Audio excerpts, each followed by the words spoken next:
നിഗമകൽപതരോർഗളിതം ഫലം സുഖമുഖാത് അമൃതദ്രവ സംയുതം പിബത ഭാഗവതം രസമാലയം മുഹുരഹോ രസികാ ഭുവി ഭാവുകാഃ നാരായണം നമസ്കൃത്യം നരം ചൈവ നരോത്തമം ദേവീം സരസ്വതീം വ്യാസം തതോ ജയം മുദീരയേത്. നഷ്ടപ്രായേഷു ഭദ്രേഷു നിത്യം ഭാഗവത സേവയാ ഭഗവതി ഉത്തമശ്ലോകേ ഭക്തിർഭവതി നൈഷ്ഠികീം.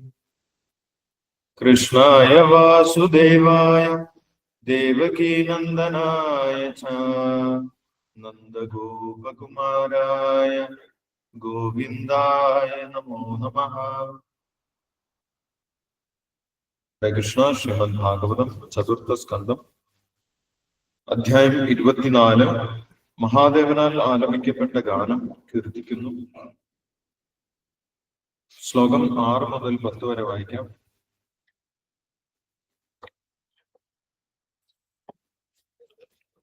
രാജ്ഞാം വൃത്തിം കരാദാനം ദണ്ഡശുൽകാദിദാരുണാം മന്യമാനോ ദീർഘസത്ര വ്യാചേനാവിസുസർജഃ. തത്രാവിഹംസം പുരുഷം പരമാത്മാനമാത്മദൃക് യജൻ തല്ലോകതാം താമാപ കുശലേന സമാധിനാ.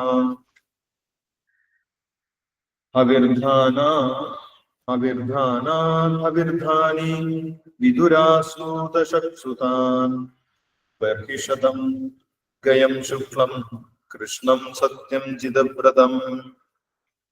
ബർഹിഷത്സു മഹാഭാഗോ ആവിർധാനി പ്രജാപതിഃ ക്രിയാകാണ്ഡേഷു നിഷ്ണാദോ യോഗേഷു ച കുരുദ്വഃ. യസ്യേദം ദേവൈജനം അനുയജ്ഞം വിതന്നതഃ പ്രാചീനാഗ്രേ കുശൈരാസീത് ആസ്ത്രിതം വസുധാതലം. വിവർത്തനം വായിച്ചു. ഹരേ കൃഷ്ണ പ്രഭുജി. സ്വപ്നമാത. ഹരേ കൃഷ്ണ. ഓം നമോ ഭഗവതേ വാസുദേവായ. ഓം നമോ ഭഗവതേ വാസുദേവായ. ഓം നമോ ഭഗവതേ വാസുദേവായ. ശ്രീമദ് ഭാഗവതം സ്കന്ധം 4 അധ്യായം 24 ശ്ലോകം 6. രാജ്ഞാവൃത്തിം കരാധാന ദണ്ഡശുൽകാദിദാരുണാം മന്യമാനോ ദീർഘസത്ര വ്യാചേന വിസസർജഃ. ജനങ്ങളിൽ നിന്ന് കൃത്യമായി നികുതികൾ പിരിക്കുന്നതിന് അവരെ ശിക്ഷിക്കുകയോ അല്ലെങ്കിൽ അവരിൽ നിന്ന് കനത്ത പിഴകൾ ഈടാക്കുകയോ ചെയ്യേണ്ട സാഹചര്യം ഉണ്ടായാലും രാജകീയ അധികാരത്തിന്റെ പരമാധികാരിയായിരുന്ന അന്തർധാനന് നിർദാക്ഷിണ്യമായി അങ്ങനെ ചെയ്യാൻ കഴിയുമായിരുന്നില്ല. അതുമൂലം അദ്ദേഹം അത്തരം ചുമതലകളുടെ നിർവഹണത്തിൽ നിന്ന് വിരമിക്കുകയും വിവിധ രീതികളിലുള്ള യജ്ഞങ്ങൾ അനുഷ്ഠിക്കുന്നതിൽ വ്യാപൃതനാവുകയും ചെയ്തു. ശ്ലോകം 7. തത്രാഭിഹംസം പുരുഷം പരമാത്മാനമാത്മദൃക് യജംസ്തലോകദാമാഭാ കുശലേനം സമാധിനാ.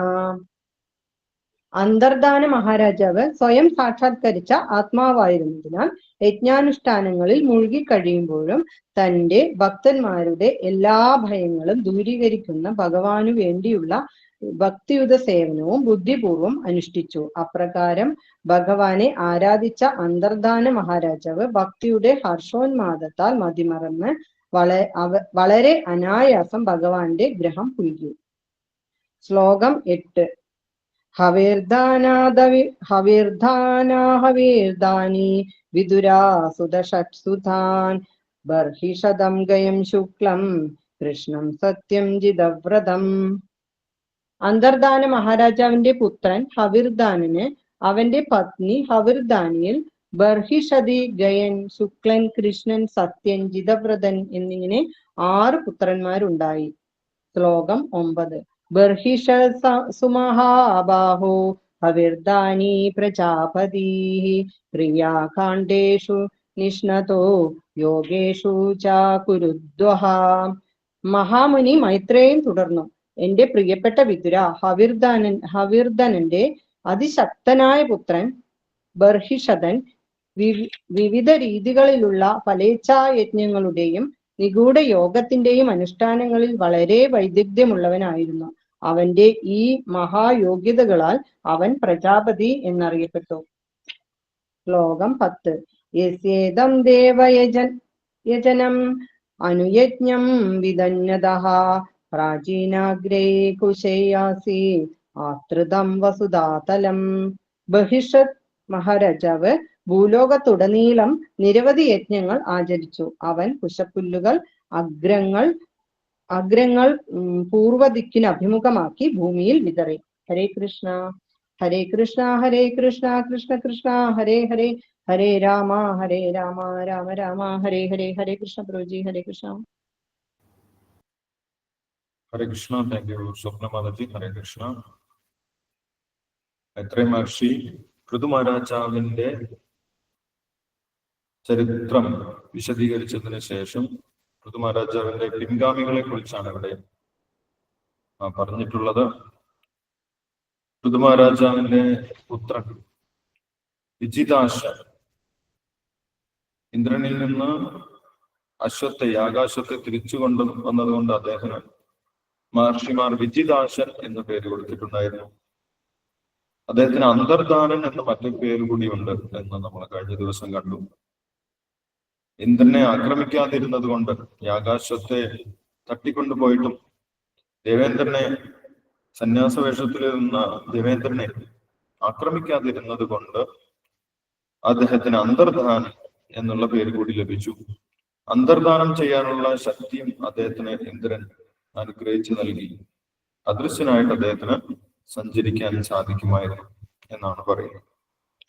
അദ്ദേഹത്തിന്റെ സഹോദരങ്ങളോടൊപ്പം രാജ്യം ഭരിച്ചു എന്നാണ് പറയുന്നത്.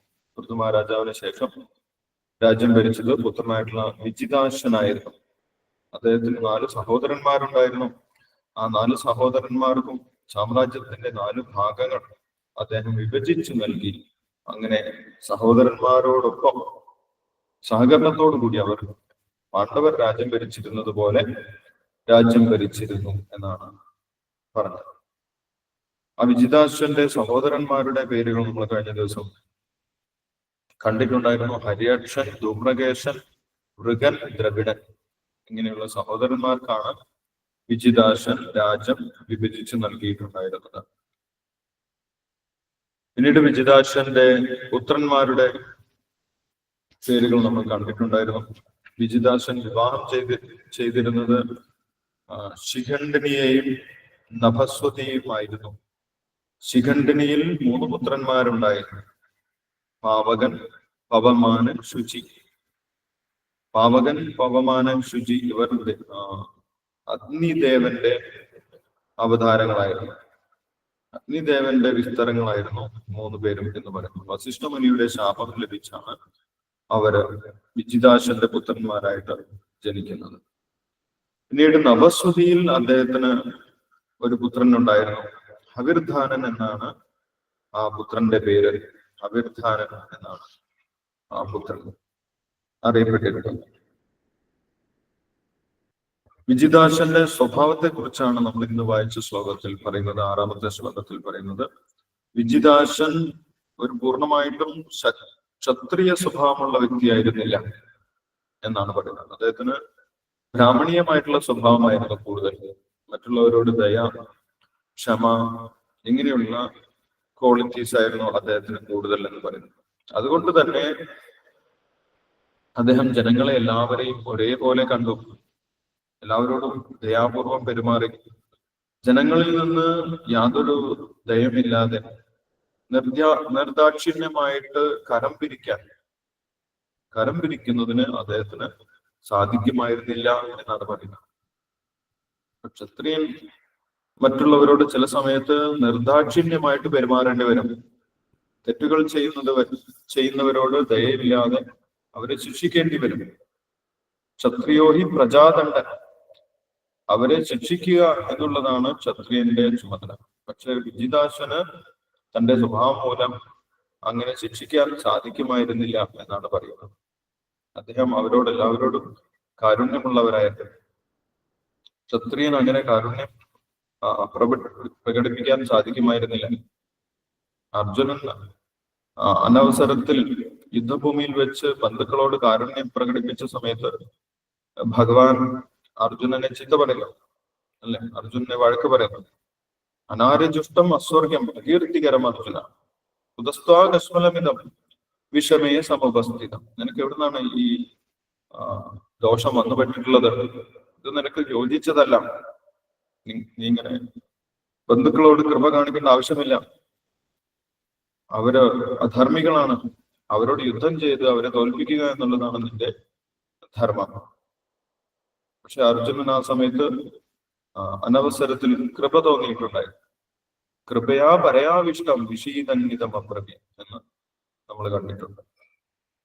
അപ്പോൾ ക്ഷത്രിയന് ആ ഒരു കൃപ അത്ര യോജിച്ചതല്ല എന്ന് പറയും. അപ്പോൾ ഇവിടെ വിജിതാശനം അങ്ങനെയുള്ള ഒരു വ്യക്തിയായിരുന്നു. നിർദാക്ഷിണ്യം മറ്റുള്ളവരോട് പെരുമാറാൻ അദ്ദേഹത്തിന് സാധിച്ചിരുന്നില്ല. അതുകൊണ്ട് ഈ രാജാവായി ഇരിക്കുന്നത് തനിക്ക് യോജിച്ചതല്ല എന്ന് അദ്ദേഹം മനസ്സിലാക്കി അദ്ദേഹം രാജ്യഭാരം വിട്ടൊഴിഞ്ഞു എന്നാണ് പറയുന്നത്. വിജിതാശ്വൻ അല്ലെങ്കിൽ അന്തർധാനൻ രാജ്യഭാരം വിട്ടു തന്റെ പുത്രനായിട്ടുള്ള ഹവിർദാനനെ രാജ്യം ഏൽപ്പിച്ചു. എന്നിട്ട് അദ്ദേഹം എന്ത് ചെയ്തു എന്നാണ് പറയുന്നത്. മന്യമാനോ ദീർഘസത്ര വ്യാജേന വിസസർജഹ. അദ്ദേഹം തുടർച്ചയായിട്ട് യജ്ഞങ്ങളിൽ ഏർപ്പെട്ടു എന്നാണ്. യജ്ഞങ്ങൾ ചെയ്യാനുണ്ട് എന്നുള്ള പേരിൽ അദ്ദേഹം രാജ്യഭാരത്തിൽ നിന്ന് ഒഴിവായി. ഞാൻ യജ്ഞങ്ങൾ ചെയ്യാൻ പോവുകയാണ് എന്ന് പറഞ്ഞിട്ട് രാജ്യഭാരം ഹവിർദാനന് ഏൽപ്പിച്ചു എന്നാണ് പറയുന്നത്. പക്ഷെ അദ്ദേഹം യജ്ഞം ചെയ്തിരുന്നത് എന്തെങ്കിലും ഭൗതികമായിട്ടുള്ള നേട്ടത്തിന് വേണ്ടി ആയിരുന്നില്ല. അദ്ദേഹം ഭഗവാനെ ആരാധിക്കുന്നതിന് വേണ്ടിയായിരുന്നു യജ്ഞങ്ങളൊക്കെ ചെയ്തിരുന്നത്. അദ്ദേഹം ഭഗവാന്റെ ഒരു ശുദ്ധനായിട്ടുള്ള ഭക്തനായിരുന്നു. അദ്ദേഹം യഥാർത്ഥത്തിൽ ആത്മസാക്ഷാത്കാരം ലഭിച്ച വ്യക്തിയായിരുന്നു എന്നാണ് 7ാമത്തെ ശ്ലോകത്തിൽ പറയുന്നത്. തത്രാഭിഹംസം പുരുഷം പരമാത്മാനമാത്മദ്രകം. അദ്ദേഹം ഹംസം, പരമപുരുഷനായിട്ടുള്ള ഭഗവാനെ, ഹംസം എന്ന് പറയുന്നത് ഭക്തന്മാരുടെ ദുഃഖം ഇല്ലാതാക്കുന്നവൻ എന്നാണ് ആ ഹംസം എന്നുള്ള വാക്കിന്റെ അർത്ഥം. ആ പരമപുരുഷനായിട്ടുള്ള ഭഗവാനെ പ്രാപിച്ചിട്ടുള്ള വ്യക്തിയായിരുന്നു.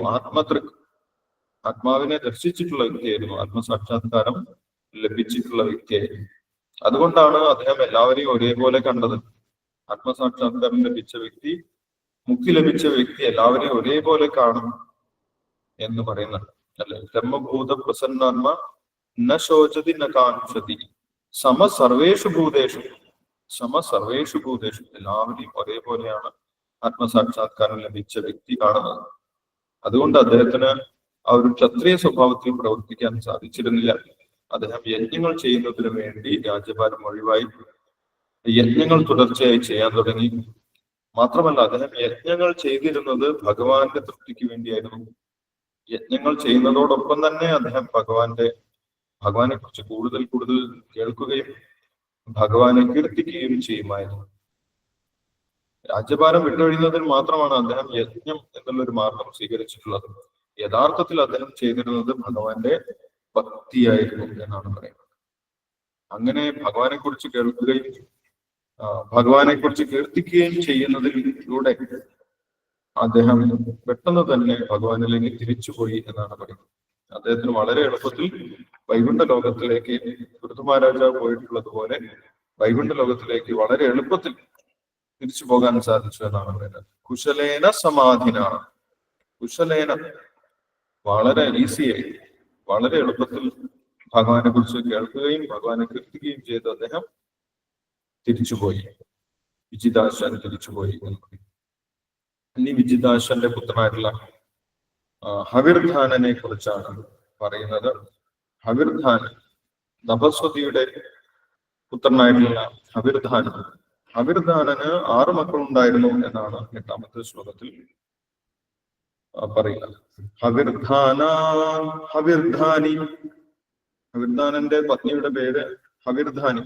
ഹവിർധാന്റെ പത്നി ആയതുകൊണ്ട് അദ്ദേഹത്തിന്റെ ഭാര്യ ഹവിർധാനി എന്നറിയപ്പെട്ടിരുന്നു. ഹവിർധാനി വിദുരാസൂദശുതാൻ അവർക്ക് 6 പുത്രന്മാരുണ്ടായിരുന്നു എന്നാണ് പറയുന്നത്. ആ പുത്രന്മാരുടെ പേരുകളാണ് ഇവിടെ പറയുന്നത്. ബർഹിഷദം ഗയം ശുക്ലം കൃഷ്ണം സത്യം ജിതവ്രതം.